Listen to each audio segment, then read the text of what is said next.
bahkan rasa, kemudian aroma, dan juga bisa juga terkait dengan tadi rasa dan warna itu menciptakan satu jenis makanan yang baru. Mohon maaf, screen-nya belum kelihatan. Oh, belum kelihatan ya? Iya. Oke, Ini yang lain sudah screen kelihatan belum ya? depan. Sorry, ini saya stop screen aja atau saya ulang lagi deh.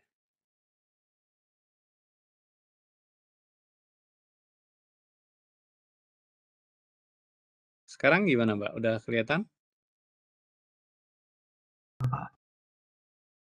Sudah? Ya. Sudah. Oke, kalau sudah saya mulai lagi.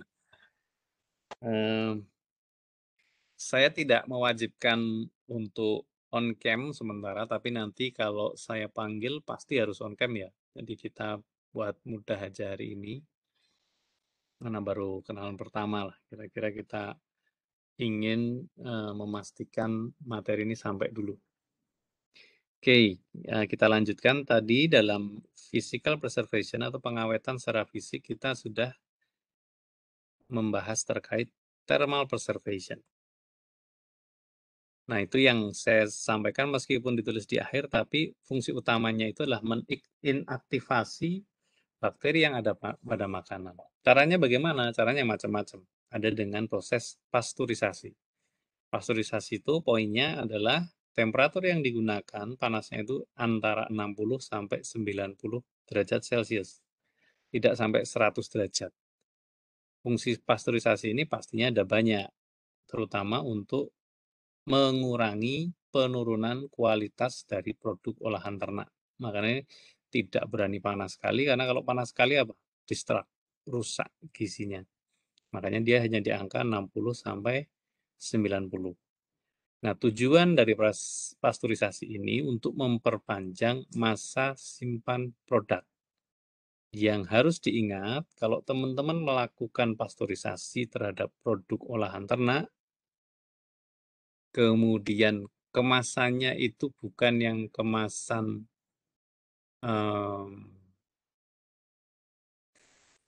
steril.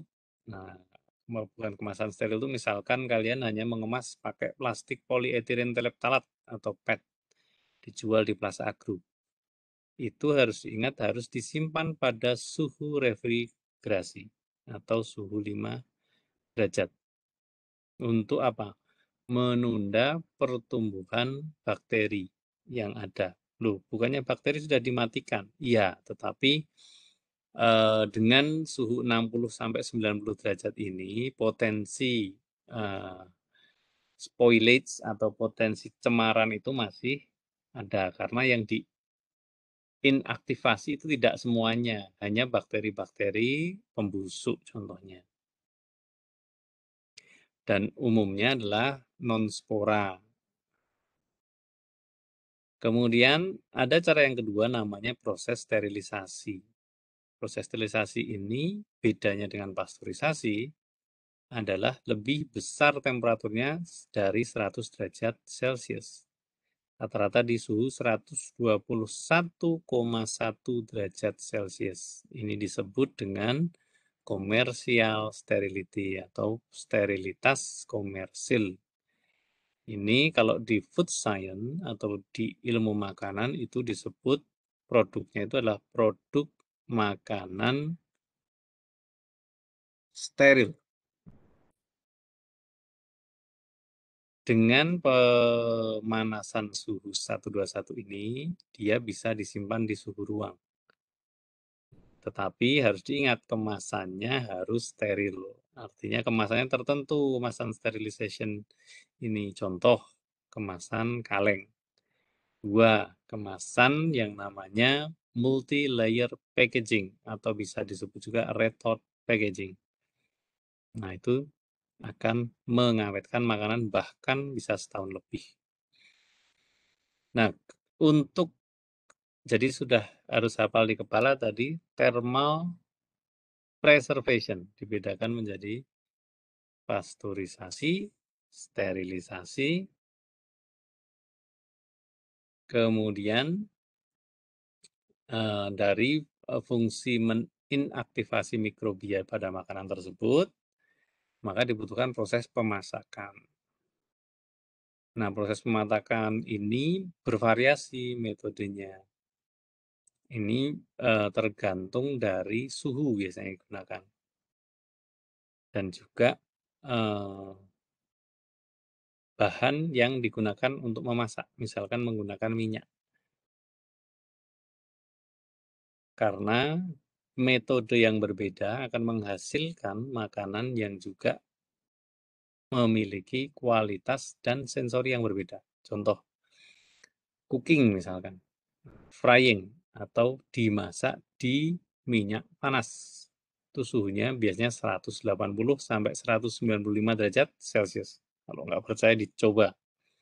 Wah, ada yang itu Pak, masukkan tangan ke minyak, ya bukan minyak panasnya sebenarnya itu yang penting, tapi temperaturnya berapa. Jadi kelihatan berbuih pun kalau dia temperaturnya tidak sampai 200 ya aman-aman saja. Kemudian ada juga yang memasak dengan biasanya medium atau rare, itu temperaturnya lebih rendah. Nah, yang temperatur tinggi contohnya apa? Barbecue. Barbecue itu masaknya pasti di suhu 350-an derajat Celcius. Kenapa? Karena bahan bakarnya sendiri, arang itu kalau dia udah menjadi bara, itu rata-rata di atas 200 derajat. Cara mananya seperti itu. Nah, proses memasak ini memiliki potensi heat transfer atau transfer panas. Transfer panas seperti kita tahu ada berbagai macam. Satu ada konduksi. Jadi konduksi ini direct transfer dari satu partikel ke partikel lain tanpa pencampuran. Contohnya misalkan dari solid ke makanan yang sangat cair atau viscous. Itu juga bisa konduksi. Heat transfer between substance in direct contact. Kemudian ada konveksi. Nah, konveksi ini heat transfer by the mixing and moving of fluid particles. Heated particles are less dense and move up to the top, whereas colder particles are denser and sink to the bottom in a so-called natural convection. Poinnya sebenarnya paling gampang kalau radiasi sebagai contoh ya matahari. Dari sinar matahari itu radiasi karena dia objeknya itu kira-kira udara. Kemudian nanti ada juga konveksi. Ini setahu saya ini malah dengan dengan perantara seperti cairan. Coba nanti kita cek ulang ya. Kemudian saya lanjutkan dulu untuk heat transfer ini tergantung dari bahan atau source atau sumber dari panas yang ada. Dan juga mediumnya apa, bisa air, bisa minyak, dan lain sebagainya.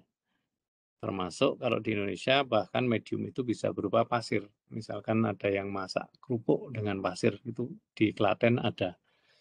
Nah, itu termasuk dia medium.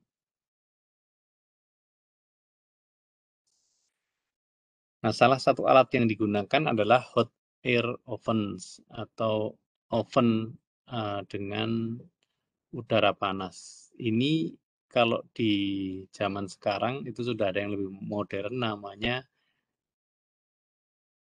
air fryer. Tapi kalau yang ini yang dimaksudkan di sini ini oven pada umumnya yaitu biasanya untuk memasak berbagai macam daging, kemudian dia menggunakan medium udara. Nah, biasanya ini juga bisa dengan menambahkan semprotan air. Jadi kalau teman-teman pernah lihat satu Hot air ovens itu bentuknya kotak, di dalamnya bahkan ada semprotannya. Nah, semprotan air itu berfungsi untuk menambahkan kelembapan di dalam oven tersebut. Fungsinya untuk meningkatkan transfer panas pada produk. Jadi contohnya kita membuat jerky. Jerky itu kalau hanya hot air saja dia akan kering. Tapi kalau dengan menggunakan semprotan air atau kadar humidity yang tinggi, misalkan kita membuat jerky dengan lama pemanasan 4 jam. Nah, 4 jam itu akan digunakan juga kelembapan relatif di dalam oven itu sekitar 80 derajat. Nah, itu nanti ada prosesnya. Tidak semudah yang dibayangkan, tapi saya punya pengalaman membuat jerky bebek itu prosesnya kira-kira 6 jam. Nah, setiap 2 jam itu ada perlakuan berbeda antara kelembapan dengan panas. Contoh paling gampang gini, kalau teman-teman itu langsung di awal dikasihkan suhu yang sangat tinggi terhadap jerky yang ada, resikonya kalau tanpa ditambah kelembapan, apa yang terjadi? Permukaan dari jerky itu akan kering dengan cepat. Nah, permukaan produk yang kering dengan cepat ini akan menghambat satu, air yang ada di dalam produk untuk keluar. Demikian juga air yang dari luar untuk masuk. Sehingga sirkulasi udara produk ini terganggu. Ya, produknya cenderung tidak juicy atau tidak kenyal. Biasanya dia cenderung keras, kemudian di dalam potensi berjamur. Jadi kalau kita biarkan rata-rata 1 minggu itu sudah putih-putih itu ada jamurnya. Itu hanya karena kita tidak mengatur kelembapan relatif di dalam hot air oven.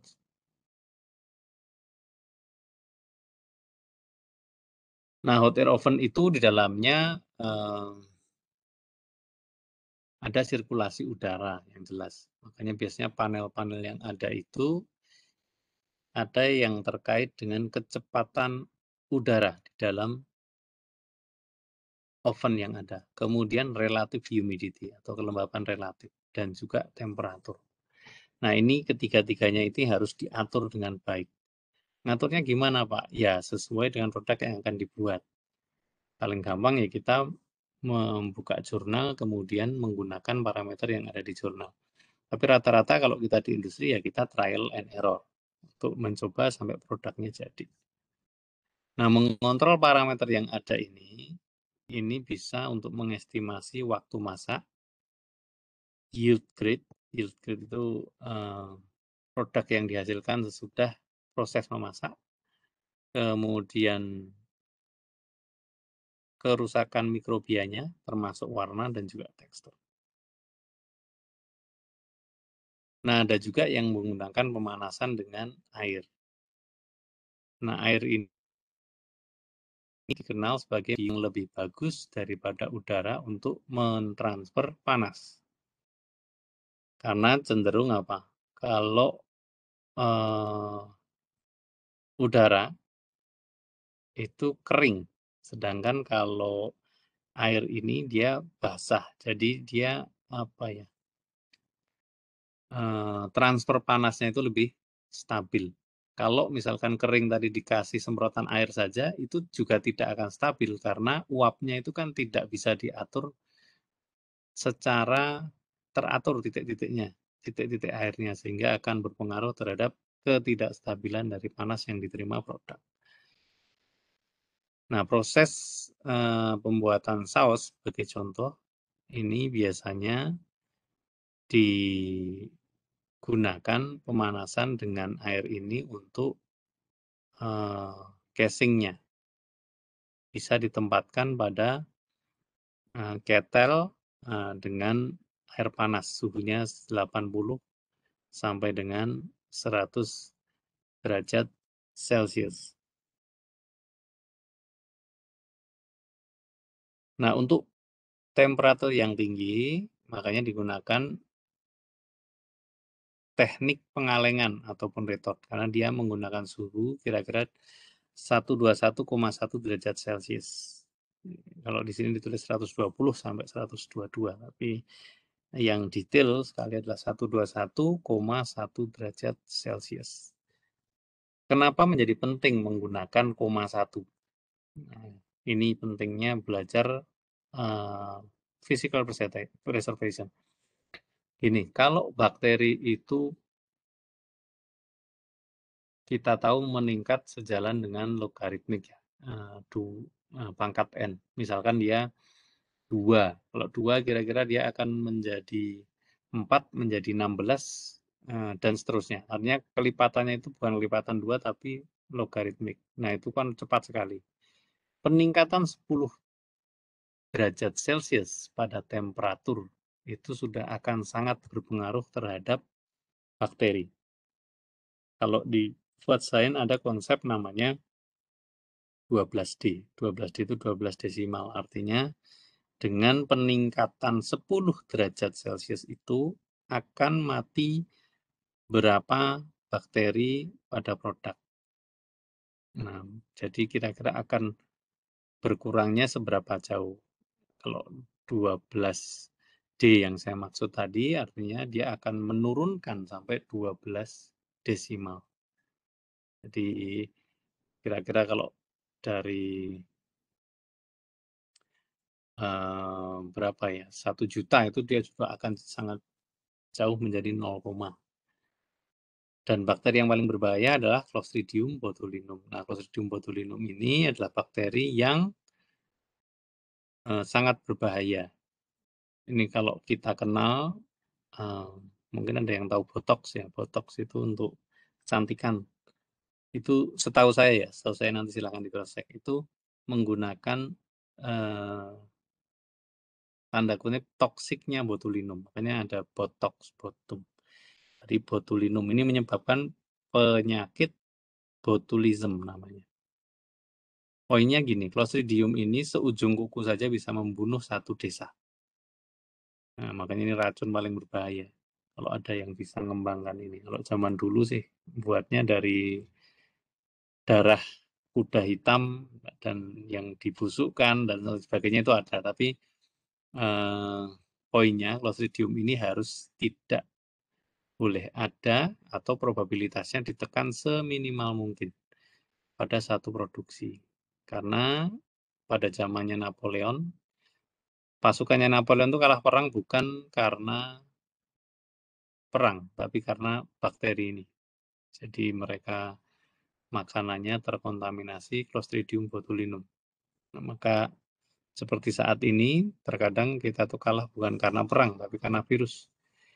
Nah, itu jasad renik atau hal-hal yang kecil seperti itu yang kadang kita tidak pikir, tapi itu yang merubah sebenarnya tatanan kehidupan dari zaman dulu sampai sekarang itu seperti itu. Contoh misalkan zamannya suku Aztec itu kalau tahu itu habis, itu bukan karena perang. Mereka kan bangsa yang sangat kuat dan hebat, tapi karena terkena ya intinya jasad renek dari bakteri. Kemudian ada yang namanya pada waktu itu flu Spanyol, itu juga hampir membunuh banyak sekali ya, artinya dari satu kota itu yang awalnya 200.000 bisa cuma menjadi 100.000. Nah, banyak contoh-contoh yang diakibatkan satu peradaban itu hilang karena mikrobakteri ataupun juga jasad renek lain dan juga penyakit-penyakit yang umumnya itu tidak kita sangka. Misalkan pes dulu itu juga dibawa oleh tikus. Nah, orang bingung semua itu padahal penyakitnya itu dibawa oleh bakteri yang bakterinya itu inangnya di tikus. Itu kan cepat sekali menular, bahkan seluruh dunia dulu ada namanya black zaman gelap, zaman hitam, jadi hampir sepertiga kalau tidak salah. Penduduk dunia itu juga mati karena pes tadi. Oke, kembali ke pemasakan. Pemasakan menggunakan minyak. Nah, pemasakan menggunakan minyak ini biasanya menggunakan temperatur tinggi sampai dengan 195 derajat Celcius. Nah, memasak dengan minyak ini dikenal sebagai pemasakan yang cepat dan akan menimbulkan atau menghasilkan tekstur permukaan yang unik yang disebut keras. Jadi keras kalau di kita keras, kalau di luar crunchy, kira-kira seperti itu. Nah, waktu pemasakan ini biasanya tergantung dari temperatur minyak yang digunakan. Semakin tinggi temperatur, semakin produk akan cepat masak. Nah, kehilangan air akan meningkat sejalan dengan peningkatan temperatur pemasakan. Nah, ada juga pemasakan lain yang dikenal dengan nama microwave. Nah, ini yang perlu disampaikan adalah tidak terkait rumor karsinogeniknya. Jadi beberapa orang berpikir microwave ini kan radiasi nuklir, atau ada juga yang berpikir ini hal yang akan membahayakan kesehatan bahkan menimbulkan kanker. Tapi perlu kita telah lebih lanjut dari sisi akademis. Sebenarnya microwave ini adalah radio frekuensi atau frekuensi radio. Microwave ini sebenarnya gelombang saja. Jadi gelombang yang akan membuat ion plus pada H2O atau air itu berputar sangat cepat. Saking cepatnya akan menimbulkan panas. Makanya frekuensi yang diperbolehkan juga tertentu. Dari 433 sampai 5.800. Kalau di rumah itu kira-kira 4.000 sampai 5.800 megahertz ya. Makanya terkadang kalau rumah kita source listriknya hanya berapa? 450 jeglek. Nah, frekuensi pemanasan ini berbasis dari inducing molecular friction atau tadi perputaran ion plus yang akan bertumbukan dengan ion lainnya pada air yang ada di makanan. Makanya kalian memikrowave produk apapun selama ada airnya itu dia akan cepat matang. Bahkan matangnya itu bisa dari dalam. Karena apa? Karena yang diputar tadi adalah ion positif dari air tersebut. Kalau frying pasti dari luar. Kalau hot air oven pasti dari luar. Tapi kalau microwave, karena ini gelombang, gelombang itu kan naik, turun, lambda, kalau dulu kita tahu itu artinya yang terkena dari jangkauan gelombang itu dia akan berputar ion positif. Nah, microwave ini sekarang semakin maju digunakan untuk proses bahkan yang namanya proses yang lebih bagus dari retort, yaitu proses sterilisasi di dalam air. Misalkan kita mau masak sosis, kendalanya sekarang ini kan sosis biasanya warnanya berubah. Kalau dengan sterilisasi 121 itu biasanya menjadi pucat. Nah, ada metode terbaru yang saya tahu, saya pelajari juga itu menggunakan kombinasi antara sterilisasi dengan air. Jadi air dipanaskan dengan temperatur tertentu, tetapi masih dialiri dengan gelombang radiofrekuensi ini. Sehingga apa? Menjadi lebih cepat. Kan poinnya di air. Dengan semakin cepat pemasakan, maka produk tersebut juga akan berkurang potensi penurunan kualitasnya. Contoh warnanya tetap merah. Contoh teksturnya tidak jemek, tidak lembek. Contoh misalkan kalau presto biasa atau retort biasa, dia akan menjadi sangat-sangat lembut. Bahkan kita istilahnya makan tulang aja nggak kerasa. Tapi itu belum tentu bagus. Karena kita boleh jadi pengen makanan yang teksturnya menyerupakan aslinya. Misalkan ikan, berarti ya kira-kira kita pengen daging ikannya kerasa. Nah, itu bisa menggunakan kombinasi microwave dengan sterilisasi.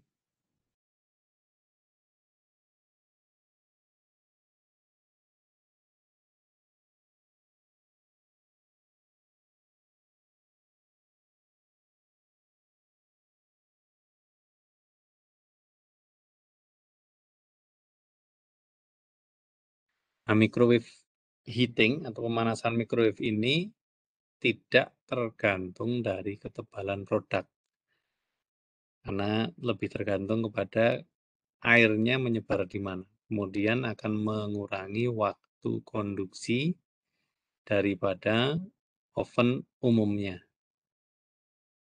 Nah, ini biasa disebut makanya microwave ini memanaskan produk dari dalam. Jadi bukan dari luar, kalau umumnya masakan dari luar. Kalau microwave ini memanaskan produk dari dalam. Nah, microwave ini juga bisa digunakan untuk thawing daging atau mencairkan daging. Contohnya misalkan kita punya daging utuh besar, kemudian kita kesusahan untuk menunggu supaya cair, karena mencairkan produk frozen itu kan rata-rata butuh waktu sehari. Nah, kita bisa menggunakan microwave ini. Sebagai contoh, dulu kalau saya pada waktu sekolah di Korea itu, kalau kita nggak punya daging, kita kan nyimpen daging utuh di freezer.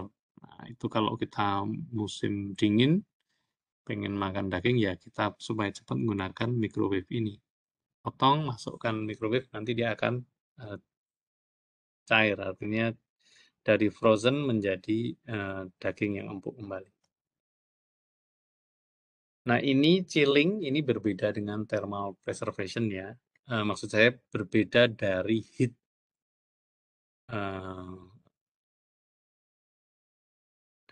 treatment, artinya dengan treatment panas. Chilling ini tetap thermal preservation karena dia mengawetkan dengan thermal, tetapi maksudnya thermalnya di suhu rendah. Thermal itu kan bisa tinggi, bisa rendah. Kalau chilling ini lebih ke suhu rendah. Chilling ini dikenal sebagai cara untuk memperpanjang masa simpan dari fresh meat atau daging segar. Nah, caranya adalah biasanya menurunkan dari temperatur umum produk daging, biasanya kan 37, 39, sampai di sekitaran 5 atau 4 derajat Celcius. Nah, chilling ini biasanya juga kalau waktunya sehari, itu nanti akan membantu proses daging untuk melakukan aging, atau daging itu akan menjadi empuk secara natural. Jadi caranya di suhu dingin kalian taruh aja daging, beli daging di pasaran, di RPH kan kalau masih baru, alot banget tuh. Kalian mau makan alotnya minta ampun. Dipotong malah lompat-lompat dagingnya istilahnya. Caranya supaya daging empuk gimana? Kasih ke plastik, divakum lebih bagus, kalau tidak ya nggak apa-apa. Kalian taruh saja di kulkas suhu 5 derajat, tunggu sehari, besok pasti empuk. Nah, itu namanya proses aging. Oke, sebentar, saya tak cek dulu ini masih, waduh, banyak banget. Oke, sebentar, saya mau tanya dulu sebelum kita melanjutkan. Mas Agus Rianto, hari ini kita sampai jam berapa nih? Supaya tidak hanya ngomong sendiri nih. Oh, sampai jam 11, Pak. 11.15 ya? 11 kurang 5. Oh, malah 11 kurang 5 ya? Iya. Oke. Ya, oke Mas Rianto, sampai sini ada yang ditanyakan? Belum? Pak. Cukup ya, berarti masih memperhatikan. Oke, saya lanjutkan berarti. Oke, proses chilling ini sebaiknya dilakukan dengan cepat. Karena apa? Proses chilling ini akan melibatkan bakteri kalau tidak berada di tempat yang steril. Karena ini kan suhu 37, turun di suhu 5. Artinya dari 37 ke 5 itu kan bakteri masih ada kesempatan untuk tumbuh. Bahkan di suhu 5 derajat itu bakteri tidak mati semua loh ya. Itu masih ada di sana beberapa dan masih tumbuh tetapi terhambat. Jadi dia akan sangat lambat pertumbuhannya. Termasuk kalau kalian masukkan frozen, nah bakteri itu dorman. Dorman itu istilahnya tidak tumbuh sih. Dia akan jumlahnya segitu aja. Tapi kalau kalian thawing, nah dia akan berkembang dengan pesat. Nah, pesat. Masukkan lagi, dorman lagi. Tapi jumlah yang ada di daging yang di frozen itu sudah berlipat. Maka dari itu disarankan itu tidak sering mentowing daging utuh. Nah, kalau mentowing daging yang bagus kalau nyimpan di frozen itu sesuai porsi. Jadi kalau mau masak ambil satu kemasan, masak sudah selesai. Tidak dimasukkan, dikeluarkan karena itu akan terkait dengan penambahan jumlah bakteri yang ada di produk.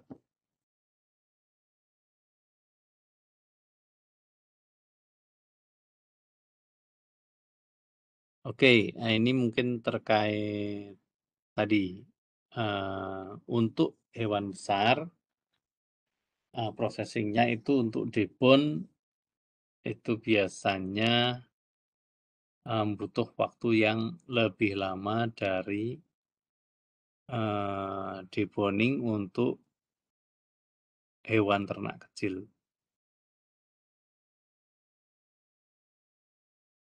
Kemudian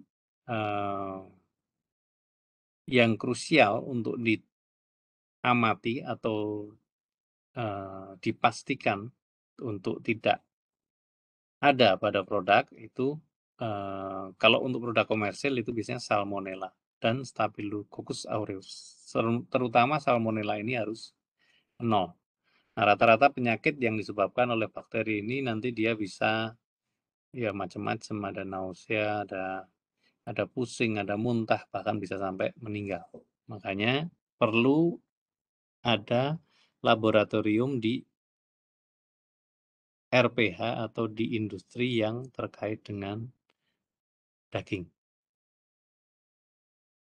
Nah, terkait dengan masa simpan produk daging, produk daging, fresh meat, itu biasanya tergantung dari initial microbes, jadi mikrobia awal yang ada di produk. Jadi kalau ditanya, Pak, daging segar itu awetnya berapa lama? Tergantung.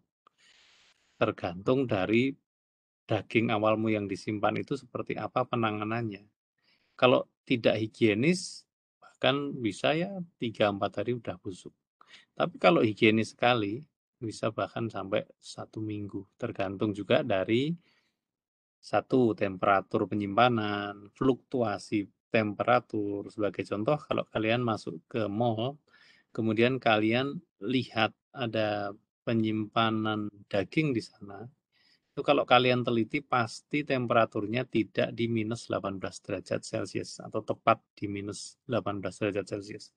Pasti itu naik dan turun. Karena apa? Karena sering dibuka dan ditutup oleh konsumen. Proses membuka dan menutup itu saja akan mempengaruhi kestabilan temperatur di dalam mesin frozen atau freezer. Sehingga itu juga akan mempengaruhi kualitas dari produk yang ada. Nah, penyimpanan chilling pada minus 2 sampai dengan 0 derajat itu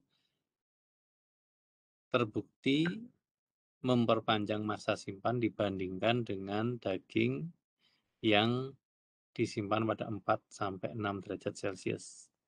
Artinya dengan temperatur rendah itu tapi tidak tidak sampai beku. Karena kalau beku namanya frozen bukan chilling. Itu dia akan lebih memperpanjang masa simpan produk.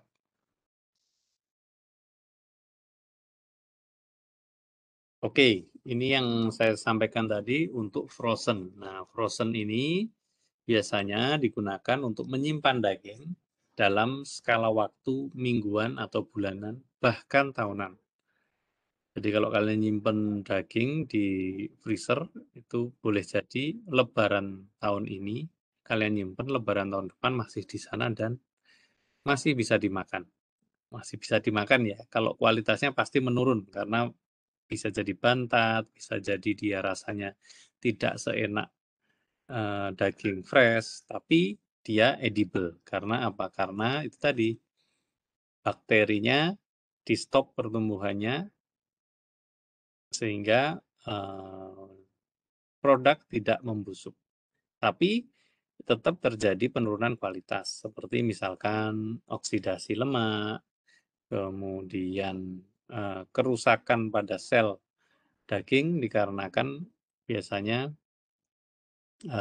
air yang membeku itu dia akan berubah menjadi tajam. Sebagai gambarannya adalah ketika kalian lihat salju, itu kalau dilihat di mikroskop itu strukturnya akan tajam, strukturnya akan lancip-lancip gitu. Nah, sama. Air yang ada di dalam daging, kalau dia freeze, itu dia akan ujungnya seperti itu. Sehingga cenderung merusak sel, menyebabkan lisis. Cara gampang lihat lisis atau lihat kerusakan sel adalah pada waktu di towing. Kalau kalian nyimpen misalkan setahun kalian towing, itu nanti air yang keluar akan banyak. Makanya itu yang menyebabkan rasa dari daging yang di frozen itu menjadi bantat. Karena nutrisi air yang ada pada daging itu keluar pada waktu di towing. Padahal nilai mahalnya daging, kalau kalian penggemar steak atau di luar negeri itu ada barbecue, adalah juiciness. Salah satu parameter yang paling penting di daging itu juiciness. Artinya apa? Rasa juicy daging. Kalau kalian potong, masih keluar air, lemak, dan sebagainya. Kalau kalian sering lihat di YouTube itu ada satu chef yang terkenal juga namanya, saya lupa, tapi dia punya restoran. Nazret, kalau nggak salah namanya, saya lupa restorannya. Ada sangat terkenal karena dia sering menunjukkan juiciness daging. Jadi sesudah dipanggang, daging dibelah, dia akan keluar jusnya. Parameternya disebut juiciness. Nah, kendalanya untuk freezing ini butuh mesin pembeku ya. Nah, rekomendasi untuk penyimpanannya, terutama untuk produk unggas, untuk 2 bulan itu bisa di suhu minus 12 derajat Celcius saja. Untuk 4 bulan di minus 18 derajat Celcius, di 8 bulan lebih rendah lagi minus 24 derajat Celcius, dan 10 bulan itu di minus 30 derajat Celcius. Artinya apa? Semakin dia temperaturnya rendah, maka shelf life atau masa simpannya akan lebih tinggi. Sebenarnya di minus 20 atau dan minus 24 derajat Celcius itu sudah yang paling cukup kalau untuk mempertahankan nutrisi dari daging dibandingkan dengan minus 18 derajat Celcius. Tetapi kalau kalian orang industri, perbedaan 4-5 derajat itu tidak sederhana. Itu masalahnya adalah listrik. Itu masalahnya adalah keawetan mesin. Itu masalahnya adalah biaya. Makanya peningkatan penurunan temperatur ini sebaiknya disesuaikan dengan masa simpannya. Mau nyimpan cepat ya tidak perlu terlalu dingin, tapi kalau nyimpannya sampai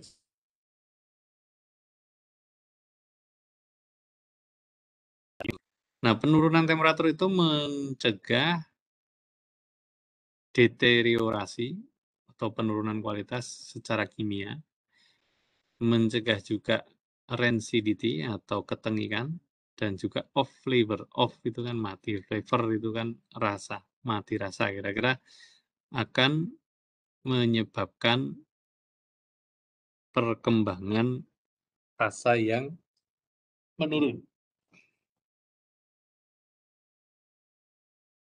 Nah, pembekuan dengan lambat itu biasanya menghasilkan butiran es yang lebih besar. Sedangkan untuk fast freezing atau pembekuan yang cepat itu akan menghasilkan kristal yang kecil. Jadi gambarannya itu kalau kalian menggunakan blast freezing itu termasuk ke fast freezing atau pembekuan cepat. Jadi langsung ditambahi dengan nitrogen yang suhunya sangat dingin, bisa di minus 40 atau bahkan lebih rendah dari itu nanti air yang ada di dalam daging itu tidak sempat untuk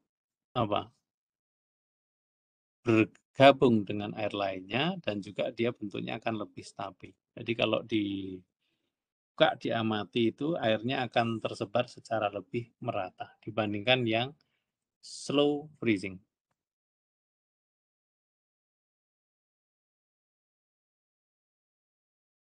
Nah, kristal yang lebih besar tadi akan lebih merusak daripada kristal yang menggunakan blast freezing yang kristal kecil-kecil dan tersebar secara merata tadi.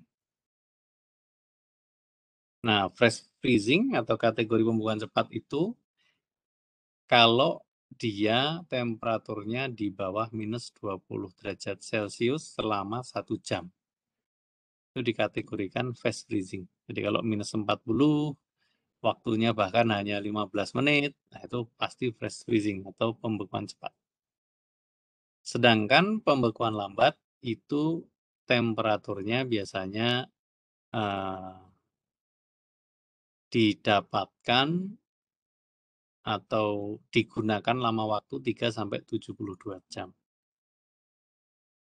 Jadi dibutuhkan waktu yang lebih lama untuk produk itu menjadi beku. Nah, kelebihan dari fast freezing atau pembekuan cepat itu mikroorganisme itu tidak diberikan waktu untuk beradaptasi terhadap penurunan temperatur, sehingga akan menyebabkan thermal shock lebih besar. Nah, thermal shock ini kalau bakteri itu penting supaya apa? Supaya mati. Makanya beberapa metode thermal shock ini digunakan juga untuk pengawetan makanan. Nah, berbeda dengan slow freezing, bakteri punya waktu adaptasi, sehingga bahkan tidak mati.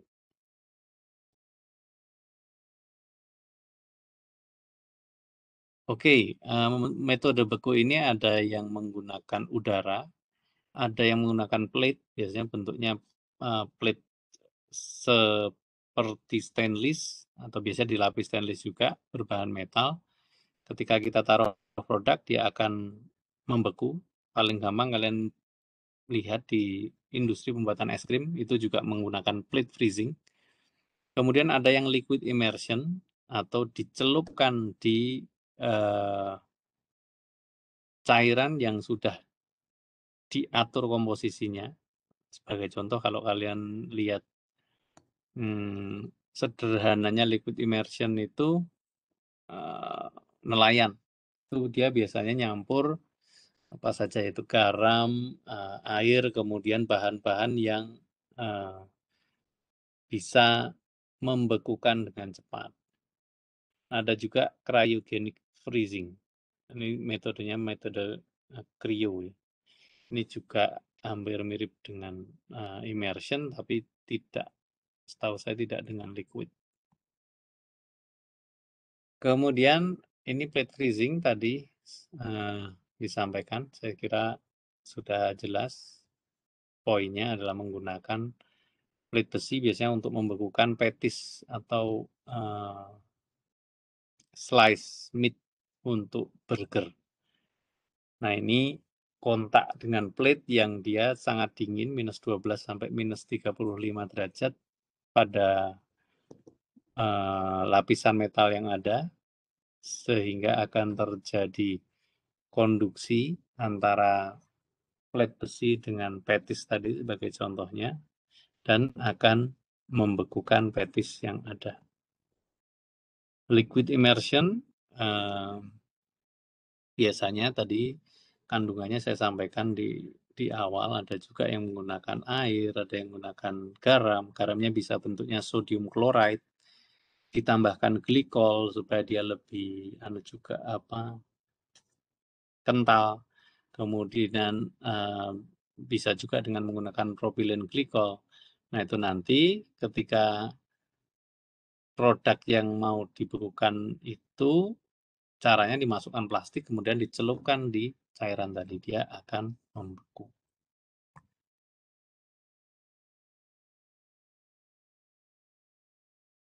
Nah, kalau tidak dilapisi artinya dia harus dibersihkan atau dicuci.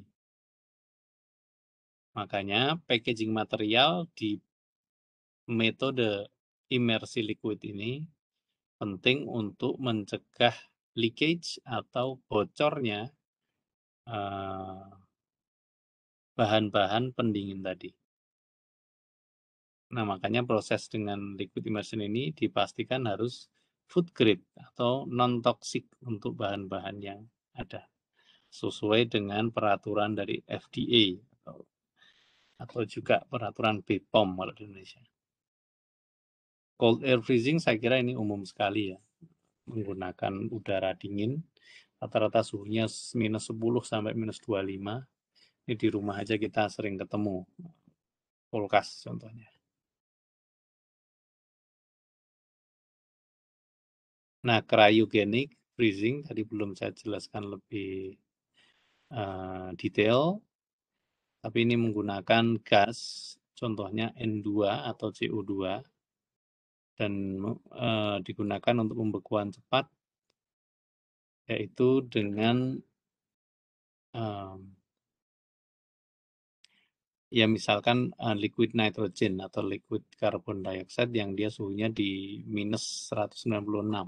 Sebagai contoh, kalau kita mengawetkan semen dari sapi untuk program IB itu kita menggunakan liquid nitrogen. Nah, itu berarti suhunya di minus 196. Makanya kalau kalian celup tangan ke situ, tangannya bisa beku, bahkan bisa bisa hipotermia. Bahkan kalau itu sangat dingin, saya kira bisa patah juga.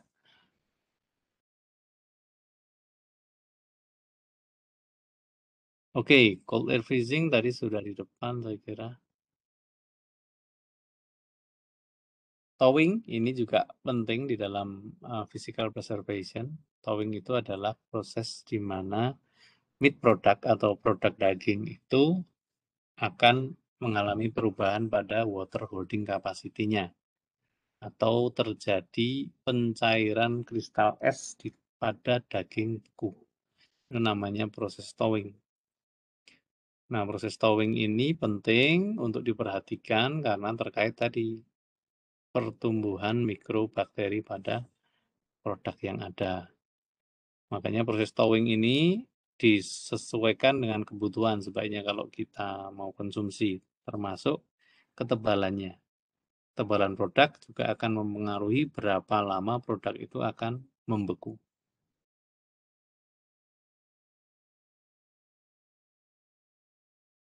Nah, thawing itu biasanya prosesnya lebih lama dari proses freezing,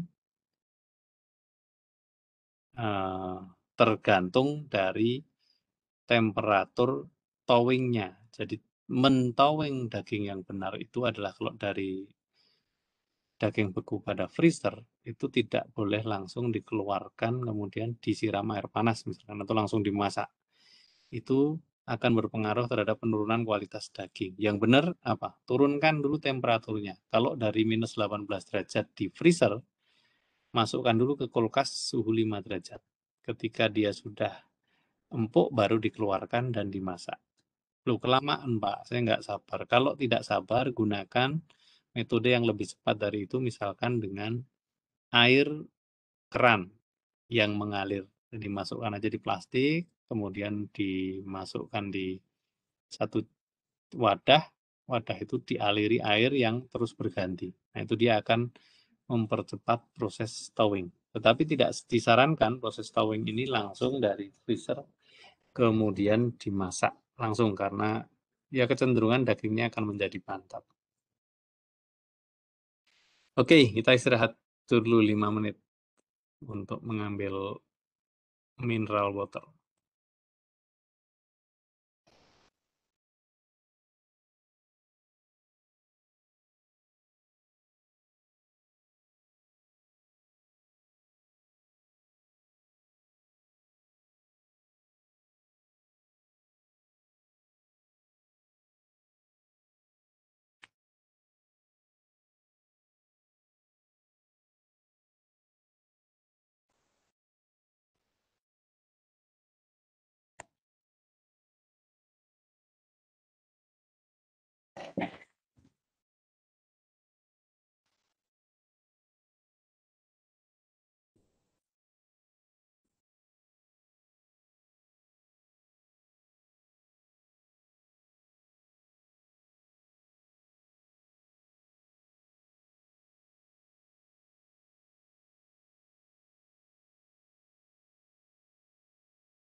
Baik, kita lanjutkan. Proses towing untuk kondisi yang berbeda. Ini sebagai contoh di sini. Karena towing itu kan bisa dengan berbagai macam metode ya. Contohnya misalkan tadi saya sampaikan menggunakan running water atau tap water atau air keran. Nah, itu biasanya dia cukup cepat. Kondisinya dingin. Kemudian kalau menggunakan cold room atau ruangan dingin, itu harus dipastikan cukup dingin untuk menunda pertumbuhan bakteri dalam beberapa waktu maupun beberapa hari. Nah, yang tergolong cepat itu adalah menggunakan microwave. Towing menggunakan microwave itu tergolong cepat karena waktunya cepat. Karena dia itu tadi prosesnya tidak menunggu cair dari luar, tetapi dia memanaskan dari dalam. Nah, selama cooking ini lebih cepat lagi. Jadi kalau towing yang langsung dari frozen, mau dia langsung dipotong-potong aja kan bisa juga langsung dipotong dengan, jadi kan kayak motong apa ya, lilin, keras kali ya, tapi akan lebih cepat selama pemasakan. Resikonya kualitas dagingnya menurun. Oke, waktu yang dibutuhkan untuk towing. Jadi tergantung apa saja waktu yang dibutuhkan untuk mentowing ini. Satu, tadi saya sampaikan di awal, ketebalan itu terkait dengan size atau ukuran dari potongan daging. Kemudian materi dari kemasannya. Kalau kemasannya densitasnya tinggi, kemudian ketebalannya juga tinggi, misalkan gunakan 100 mikron dibandingkan dengan ketebalan plastik 65 mikron. Ya pastinya yang 100 mikron dia akan lebih lama towing. Kemudian perbedaan temperatur, jadi dari mana nih? Misalkan minus 18 dari 5, dari minus 18 derajat freezer ke 5, itu pastinya akan lama untuk towing dibandingkan dengan minus 18 ke 25 derajat suhu ruang atau 27 derajat Celcius suhu ruang. Itu akan lebih cepat. Nah, ada satu lagi yang mempengaruhi cepat tidaknya towing ini, yaitu sirkulasi udara. Nah, makanya kalau teman-teman itu mau lebih cepat lagi, paling gampang ya tambahi aja kipas angin itu akan lebih cepat lagi kalau sirkulasinya lebih baik. Makanya kendala-kendala di freezer itu biasanya air circulation. Kalau air circulation pada freezer kapasitas industri itu terganggu, maka proses pembekuan daging yang ada di freezer itu juga akan bermasalah. Cenderung akan menghasilkan apa? Seperti itu apa namanya?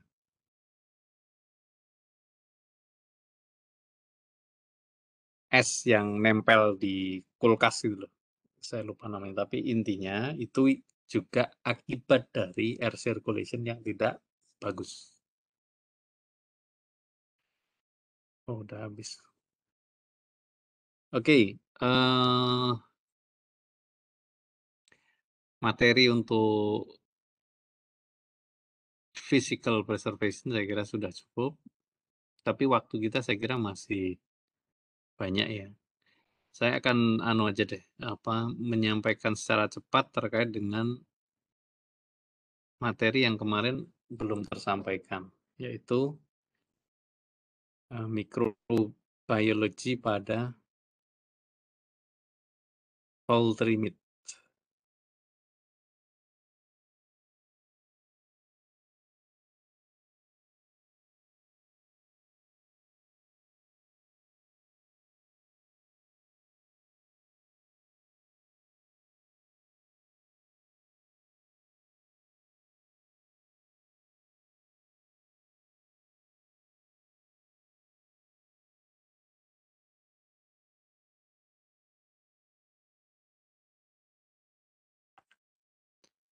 Oke, coba saya mau tes dulu ini. Alivia Rosnir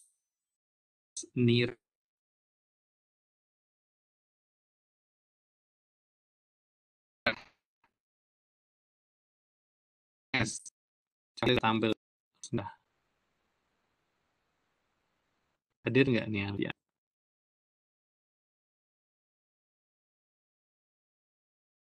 Hmm. Hmm.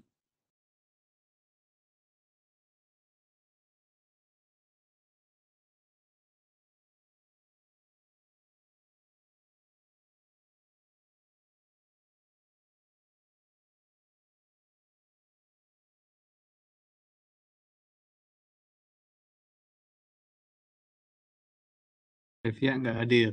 Oke, saya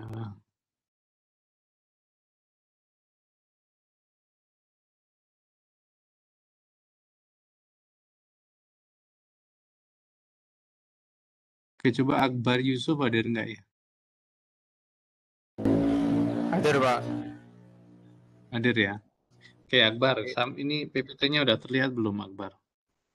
Sudah, Bapak. Oke ya. Oke, Akbar kemarin sudah belajar mikrobiologi belum? Di kelas sebelum ini. Mikrobiologi pangan pernah, Pak, MPHT. Oke, tapi belum di kelas ini ya? Belum, Bapak. Oke. Oke, saya akan sampaikan cepat saja karena saya takut nanti kalau kita tidak ada waktu untuk membahas lebih detail, ini terlewat. Jadi mikrobiologi daging unggas ini itu ada berbagai macam mikroorganisme patogen. Ada Bacillus cereus, Campylobacter, Clostridium, Escherichia, Listeria, Salmonella, Staphylococcus, Yersinia, semuanya sudah dibahas sedikit tadi di physical preservation. Nah, sebenarnya dengan banyaknya PPT yang ada nanti bisa diamati, setiap bakteri itu rata-rata akan menimbulkan penyakit yang mirip karena dia akan membawa racun yang umumnya kalau masih simptom awal dia akan diare dan muntah. Tapi kalau sudah berlanjut diare yang terus-terusan itu juga akan menyebabkan kematian. Nah, bagaimana mengontrol bakteri ini yang menjadi penting di kuliah mikrobiologi poultry meat ini. Jadi ada dua hal yang krusial kalau kalian berbicara tentang mikroorganisme. Satu, terkait dengan masa simpan dan juga mengontrolnya itu. Kalau di HACCP pasti terkait dengan temperatur di tempat bakteri tersebut. Jadi bagaimana mengontrol temperatur yang ada pada makanan. Kalau untuk processing contohnya. Kalau untuk produk jadi, berarti kalian harus mengontrol temperatur panas pada waktu sterilisasi. Nah, kuncinya bakteri itu kalau di industri makanan kira-kira sampai saat ini masih seperti itu. Jarang sih menggunakan misalkan gas contohnya untuk membunuh bakteri. Sebagai contoh ada juga metode itu namanya MAP, Modified Atmosphere Packaging. Tetapi kenapa tidak umum? Karena mahal. Itu yang menjadi kendala dari metode selain menaikkan dan menurunkan temperatur ini. Nah, setiap bakteri yang ada, ini disebutkan sampai akhir masing-masing bakteri, saya tidak akan membahasnya satu persatu. Poinnya itu biasanya mereka mempunyai sebutan penyakit tersendiri, tetapi simptom utamanya ya mirip-mirip. Contoh misalkan Campylobacter ini, dia menyebabkan penyakit gastroenteritis, penyakit terkait dengan pencernaannya. Nah, pengontrolnya sama, pasteurisasi atau pemasaan. Nah, pasteurisasi dan pemasaan itu kan physical preservation yang termasuk thermal preservation dengan panas. Nah, tambahannya adalah dengan mencegah cross contamination atau cross kontaminasi dari peralatan yang digunakan. Makanya kalau Anda atau saudara-saudara sekalian nanti terjun di dunia food industry, peralatan itu punya standar. Satu, standar bahan. Harus stainless grade apa. Dua, harus standar GRAS. Generally recognized as safe. Atau food grade. Nah, itu dari bahan. Dari perawatan, penggunaan peralatan ini juga harus ada standarnya. Sesudah motong, pisau harus dicelupkan di air panas dengan temperatur 82 derajat Celcius. Kenapa? Supaya untuk mematikan bakteri. Nah, ini disebutkan di sini, atmospheric packaging juga bisa untuk menurunkan Campylobacter. Termasuk pembekuan, tetapi mahal kalau dengan menggunakan MAP ya, mesinnya yang mahal. Resiko MAP itu mempertahankan warna, itu paling bagus. Tetapi dia kalau sekali berlubang, selesai produknya. Karena kontaminasi ya. Kemudian Clostridium botulinum, saya sampaikan tadi sudah mempunyai toksin namanya neurotoksin atau poten neurotoksin. Jadi ini saya jelaskan sedikit terkait dengan botox tadi. Tadi belum lebih. Botox itu kan kalau artis-artis pengen mukanya kencang itu kan dikasih botox, disuntik botox. Sebenarnya itu kan nyuntikkan neurotoksin kira-kira. Supaya neuron atau saraf dari muka ini misalkan mau ngawetkan dahi supaya dia kencang, misalkan sudah 62 tapi saya ingin terlihat muda seperti Cleopatra misalkan. Nah, disuntik botok, maka dia akan tidak mengkerut. Tidak mengkerutnya ini bukan karena dia menjadi muda, tetapi karena apa? Neuron atau sarafnya ini dia kaku, dia tidak beraktivitas normalnya, menjadi kaku. Makanya biasanya kalau yang suntik botok itu katanya sesudah disuntik nggak boleh ngernyit, karena kalau ngernyit nanti tekuannya ini kelihatan. Jadi dia harus selama berapa minggu itu harus ya dijaga supaya tidak marah atau karena nanti nekuk. Itu salah satu aplikasi neurotoksin ini pada dunia kecantikan. Yang namanya orang mau cantik itu ternyata toksin juga dimasukkan. Nah, kontrolnya ini bisa menggunakan thermal processing tadi, Atau yang unik dari Clostridium botulinum adalah penambahan nitrit atau garam nitrat. Nah, garam nitrat ini umum sekali ditambahkan di sosis sampai hari ini. Sering kalau teman-teman ke Indomaret, kemana lihat sosis yang di suhu dingin, lihat aja pasti ada nitrit, ada nitrat, ada sodium nitratnya. Nah, itu untuk men-curing, menjaga produk itu tetap awet, warnanya tetap merah, bakteri termasuk Clostridium ini tidak bisa tumbuh. Nah, ini salah satu musuhnya dari Clostridium botulinum adalah salt nitrite atau sodium nitrite. Nah, bisa juga dengan refrigerasi, termasuk membuat makanan menjadi asid atau memfermentasi makanan. Nah, makanan yang difermentasi itu bebas dari Clostridium karena pH-nya di bawah 4,6. Jadi, makanan yang umum di dunia makanan diketahui itu dibedakan menjadi kritis atau tidak. Nah, makanan yang di atas 4,6 pH-nya itu termasuk biasanya potensi kritis atau potensi untuk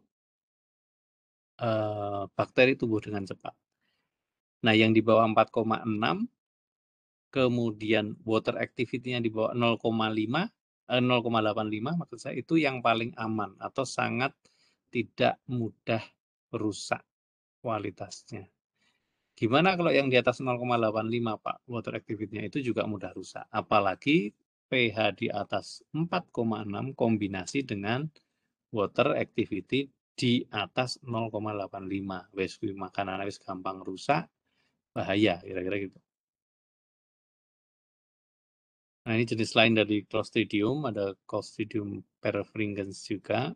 Ini sama temperatur controllingnya. Escherichia coli tetap temperatur juga, Listeria temperatur, sanitasi masuk juga. Kemudian membedakan antara ready to eat dan produk mentah di area produksi terkait dengan juga kebersihan. Industri atau pabrik yang kotor biasanya listerianya banyak. Salmonella ini biasanya sangat umum ditemukan terutama di daging unggas ya, makanya ini penting untuk disampaikan. Salmonella typhi and the paratyphoid bacteria are normally septicemic and produce typhoid or typhoid-like fever, menimbulkan demam pada manusia dan penyakit yang disebut salmonellosis. Kontrolnya dengan temperatur, membedakan produk mentah dan masak, bisa dengan fermentasi, menurunkan water activity, withdrawing feed from animal before slaughter, jadi mengambil makanan ternak sebelum disembelih, karena inangnya boleh jadi di feed-nya itu. Kemudian membersihkan dengan mencuci, scalding yang benar atau scalding yang sempurna, dinyabuti bulunya yang bersih, dan juga dengan trimming potensi-potensi daging yang tercemar. Staphylococcus ini bisa dengan fermentasi dan pH kontrol. Jadi rata-rata controllingnya itu pasti di poin-poin makanan yang kritis. Menurunkan pH, menaikkan temperatur atau menurunkan temperatur, menurunkan water activity. Ya, itu saja. Poinnya di situ. Kemudian Yersinia, kontrolnya bisa dengan temperatur juga, penambahan garam bisa juga, dan acidity itu ya sama. Nambah asam kan artinya bisa dengan fermentasi. Fermentasi itu kan menurunkan nilai pH. Turun nilai pH pasti menjadi asam. Dan mencegah cross kontaminasi. Nah, ini poin-poin di mana hazard kontrol analitik untuk daging unggas, misalkan kalian ke RPH itu yang perlu diamati di mana saja nih, yang biasanya potensi untuk mikrobia tumbuh. scalding, pencabutan bulu, transfer produk, pencucian, pendinginan, pemotongan, boning atau pengambilan tulang, kemudian packaging dan labeling. Nah, itu poin-poin di mana perlu diperhatikan untuk masing-masing proses itu akan menyebabkan produk tercemar. Saya kira tidak perlu dijelaskan satu-satu, nanti bisa dibaca karena waktunya juga. Ini penjelasannya masing-masing.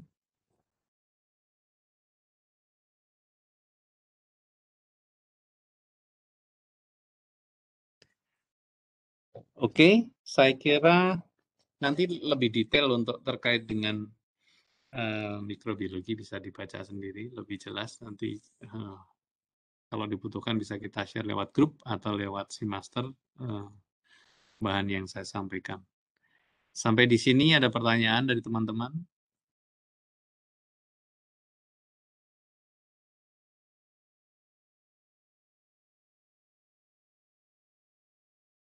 Oke, kalau belum ada, jangan lupa untuk absennya diisi. Saya cukupkan sekian kelas untuk hari ini. Mohon maaf apabila ada kesalahan. Saya tutup. Assalamualaikum warahmatullahi wabarakatuh. Waalaikumsalam warahmatullahi wabarakatuh.